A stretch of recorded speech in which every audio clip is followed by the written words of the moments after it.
Hi guys, welcome back or welcome to DreamWorks Switch to Life. And for today's video, we are going to be reviewing Kung Fu Panda Secrets of the Scroll, the third and final short film of the Kung Fu Panda Secret series. In preparation for the upcoming Kung Fu Panda 4, we have been reviewing everything from the Kung Fu Panda franchise, and this just so happens to be the last thing I'll review before we move on to Kung Fu Panda 3. So keep that in mind, but without further ado, let's start the video. So I would definitely recommend watching this film as it details the origins of how the Furious Five met up. And I really hope you guys do so, but the thing is, I can't really find a good way to watch it with the exception of buying it on DVD and Blu-ray, either as a bonus feature for one of the films or as its own thing, or just go purchase it on a digital streamer, one of the two options. So the animation here is stunning, as it always is. From the 3D department and the traditional animation department, it's all really beautiful, and I just love it.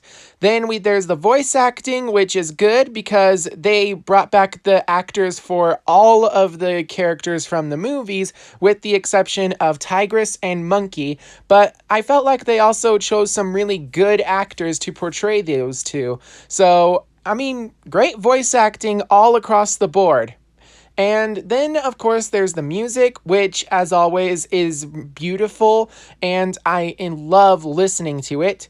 Of course, again, it is just the music from the movies, but it is still nice that we get to hear this music in the background of this show. So now it's on to the story and the characters. With that in mind, spoilers ahead. So the movie opens with Mr. Ping selling all of Po's stuff, trying to make money off of his son, who is the Dragon Warrior. And unfortunately, one of the things that he accidentally sold was Po's action figurines that he made the day that he fell in love with Kung Fu. And then we flash back into the story 10 years earlier, where we actually go to the day that Po fell in love with Kung Fu. So Tigress is training with Master Shifu in the art of Kung Fu, and the thing is, Tigress is trying to be herself, but she's also trying to follow Shifu's teachings, and Shifu believes that there's only one true way to do Kung Fu, because he's trying to teach her control. He's trying to make it so that she doesn't become the next Tai Lung. He wants there to be one true way to do Kung Fu, although the whole point of Kung Fu is excellence of self, being the best you can be.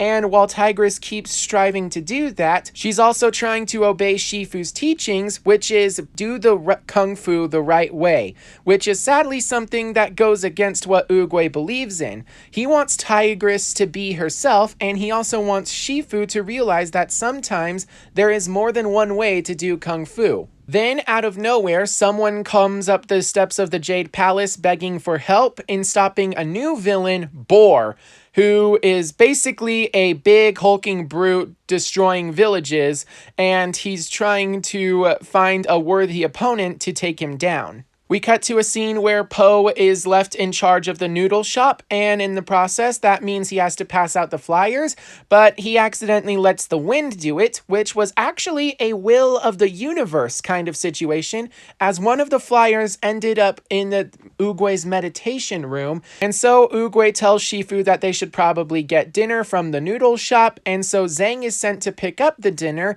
at which point, accidentally, Po ended up poisoning Shifu. This was the day that Po realized that he doesn't actually want to be a chef, especially because he might actually endanger good people like Master Shifu.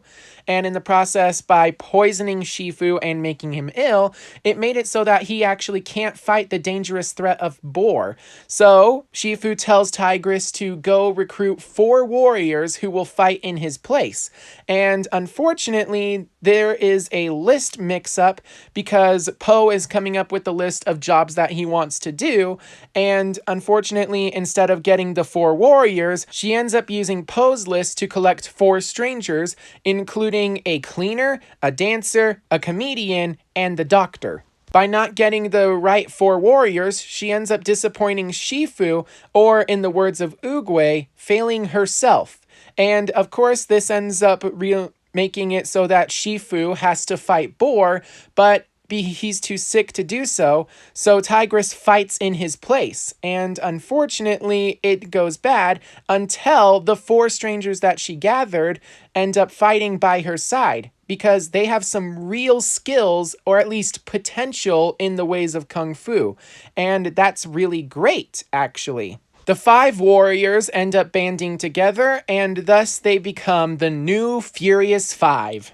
At the end of the film, there's also the opening of the training hall, which was apparently sealed up for some strange reason. I don't really know. However, there's also another scene where that fight against the Furious 5 and Boar ended up causing Po to fall in love with Kung Fu, and it's what made him want to be a Kung Fu master, or at the very least, study the Kung Fu arts. We go back to the present where Po manages to track down his action figures, and they were actually gifted to a young kid who is developing his own love of Kung Fu. And this just reminds Po that sometimes it's okay for the next generation to be inspired by the old generation. And that's really awesome that we get to see that kind of character development.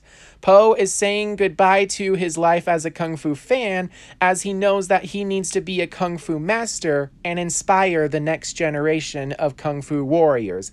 And that's really amazing, especially because that's exactly where the 3rd film is going to take him. Really shows off the character development that Po has in this short time frame. But I think more important than that story is the origins of the Furious 5 and the way that they formed and how it's all Po's fault. It's kind of ironic that Po was essentially the creation of his own creation. There's also plenty of references to some other projects in the franchise, most especially Secrets of the Furious 5, which includes Viper's father showing up as a loving and caring father, and of course there's also Crane going to that Kung Fu school as the janitor, which is really great because it's what allowed him to actually be recruited for the Furious 5.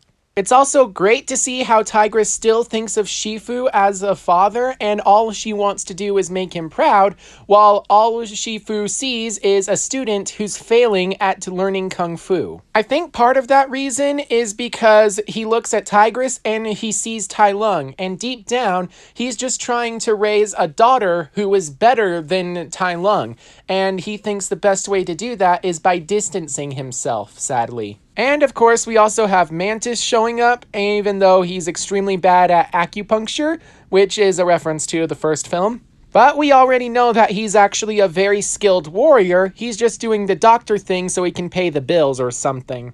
Another thing that I really enjoyed was when Monkey showed up. Sure, he's just a chameleon that is really bad, but when Tigress and Crane show up, all they see is a warrior who just endured a battle and even has some injury on his shoulder with blood.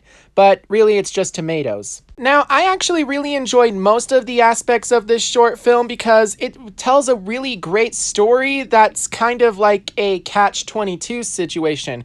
If it weren't for Po, the Furious 5 never would have been formed. If it weren't for the Furious 5 being formed, he would never have fallen in love with Kung Fu, and thus we wouldn't have Kung Fu Panda. Sadly, one thing that I didn't like was the inconsistency of Crane not having his hat. He has his hat in the Kung Fu Panda Secrets of the Furious 5 short film flashback, but he doesn't have it here, which is kind of weird. But I can let it slide. Maybe he just didn't wear it that day or something like that. But there is sadly 2 aspects of this short film that I really don't like. That being Shifu and his many illnesses and symptoms, and it's like so weird. This kind of symptoms would not happen in the real world, and that's actually kind of shocking that they went with that route. I get that maybe using 2D animation, you can dive more into slapstick humor, and that's what that was, but unfortunately, it kind of lost the realism that makes Kung Fu Panda great. And sadly, the other aspect of the film that I didn't like was the villain, Boar. And well, the main reason was Boar just isn't that great of a villain. He's more like a bad guy of the week kind of guy than an actual antagonist. That is actually something good because it makes him great and qualified for the role of being the Furious Five's first bad guy, but it's kind of a one and done deal. It's like he just shows up and gets defeated. That's all he's supposed to do. He's just a tool. He's not really a character that we can come to appreciate like some of the other Kung Fu Panda villains, including Tai Lung, Shen, Kai, the Wu sisters from The Secrets of the Masters, and plenty of others from the Kung Fu Panda TV shows.